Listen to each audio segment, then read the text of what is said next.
ಮೋದಿ ಪದಗ್ರಹಣದ ಬೆನ್ನಲ್ಲೇ ಇದೀಗ 72 ಜನ ಸಚಿವರಿಗೂ ಕೂಡ ಏನೇನು ಖಾತೆ ಅನ್ನುವಂಥದ್ದನ್ನ ಹಂಚಿದ್ದಾರೆ.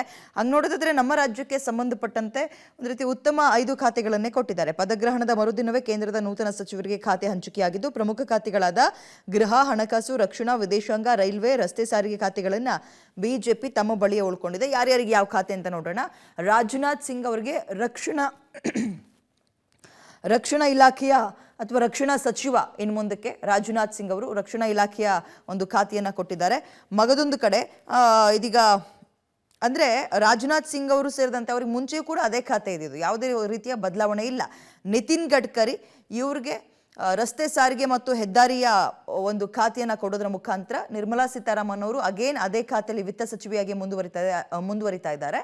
ಹಣಕಾಸು ಸಚಿವೆಯಾಗಿ ಜೆ.ಪಿ. ನಡ್ಡಾ ಆರೋಗ್ಯ ಮತ್ತು ರಾಸಾಯನಿಕ ಹಾಗೆ ರಸಗೊಬ್ಬರ ಖಾತೆಯನ್ನು ಅವರಿಗೆ ಕೊಡಲಾಗಿದೆ. ಮುಂಚೆ ಅವರು ಬಿಜೆಪಿಯ ಅಧ್ಯಕ್ಷರಾಗಿದ್ದರು, ಇದೀಗ ರಾಷ್ಟ್ರೀಯ ಅಧ್ಯಕ್ಷರಾಗಿದ್ದರು. ಶಿವರಾಜ್ ಸಿಂಗ್ ಚೌಹಾಣ್ ಕೃಷಿ, ರೈತ ಕಲ್ಯಾಣ, ಗ್ರಾಮೀಣ ಅಭಿವೃದ್ಧಿ ಖಾತೆಯನ್ನು ಕೊಡಲಾಗಿದೆ. ಜೈಶಂಕರ್ ಅವರಿಗೆ ವಿದೇಶಾಂಗ ವ್ಯವಹಾರ, ಅಂದರೆ ಇವರ ಖಾತೆಯೂ ಕೂಡ ಯಾವುದೇ ಬದಲಾವಣೆ ಇಲ್ಲ. ಎಚ್.ಡಿ. ಕುಮಾರಸ್ವಾಮಿ ಅವರಿಗೆ ನಿರೀಕ್ಷೆ ಇದ್ದಿದ್ದು ಕೃಷಿ ಅಂತ, ಬಟ್ ಈಗ ಉಕ್ಕು ಮತ್ತು ಬೃಹತ್ ಕೈಗಾರಿಕೆಯ ಖಾತೆ ಒಲಿದು ಬಂದಿದೆ.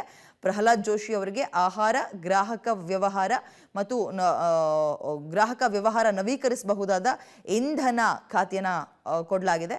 ಮನೋಹರ್ ಲಾಲ್ ಖಟ್ಟರ್ ಇಂಧನ, ವಸತಿ, ನಗರಾಭಿವೃದ್ಧಿ ಇಲಾಖೆಯನ್ನು ಅವರಿಗೆ ವಹಿಸಲಾಗಿದೆ. ಮನೋಹರ್ ಲಾಲ್ ಖಟ್ಟರ್ ಅವರಿಗೆ ಸೊ ಇದೀಗ ವಾಣಿಜ್ಯ ಮತ್ತು ಕೈಗಾರಿಕೆ ಅಂತ ಬಂದಾಗ ಪಿಯೂಷ್ ಗೋಯಲ್ ಮತ್ತೊಮ್ಮೆ ಮೋದಿ ಕ್ಯಾಬಿನೆಟ್ನಲ್ಲಿ ಸಚಿವರಾಗಿದ್ದಾರೆ, ಅವರಿಗೆ ಆ ಖಾತೆ ಒಲಿದು ಬಂದಿದೆ. ಧರ್ಮೇಂದ್ರ ಪ್ರಧಾನ್ ಅವರಿಗೆ ಶಿಕ್ಷಣ ಖಾತೆ. ನಾವು ಎಲ್ಲರದ್ದು ಹೇಳ್ತಿಲ್ಲ, ಪ್ರಮುಖವಾಗಿ ಯಾರ್ಯಾರಿಗೆ ಪ್ರಮುಖ ಖಾತೆಗಳು ಹೋಗಿದೆ ಅನ್ನೋದ್ರ ಬಗ್ಗೆ ಮಾತಾಡ್ತಾ ಇದ್ದೀವಿ.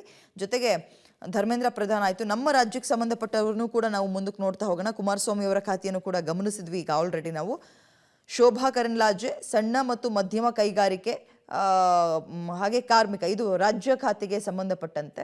ಸೊ ಅವರು ಕೂಡ ಮೋದಿ ಕ್ಯಾಬಿನೆಟ್ನಲ್ಲಿ ಮತ್ತೊಮ್ಮೆ ಸ್ಥಾನ ಪಡ್ಕೊಳ್ಳೋದರ ಮುಖಾಂತರ ಖಾತೆಯನ್ನು ತಮ್ಮದಾಗಿಸ್ಕೊಂಡಿದ್ದಾರೆ. ಇನ್ನು ವಿ ಸೋಮಣ್ಣ ರೈಲ್ವೆ ಹಾಗೂ ಜಲಶಕ್ತಿ ಮೊಟ್ಟ ಮೊದಲ ಬಾರಿಗೆ ಕ್ಯಾಬಿನೆಟ್ನಲ್ಲಿ ಸಂಸದರಾಗಿ ಗುರುತಿಸಿಕೊಂಡಿದ್ದಾರೆ. ರಾಜ್ಯ ಖಾತೆ ಸೊ ರೈಲ್ವೆ ಹಾಗೂ ಜಲಶಕ್ತಿಯ ಖಾತೆ ಈಗ ವಿ ಸೋಮಣ್ಣ ಅವರಿಗೆ ಒಲಿದು ಬಂದಿರುವಂಥದ್ದನ್ನು ಗಮನಿಸ್ತಾ ಇದ್ದೀವಿ. ಸೊ ಇದರ ಜೊತೆಗೆ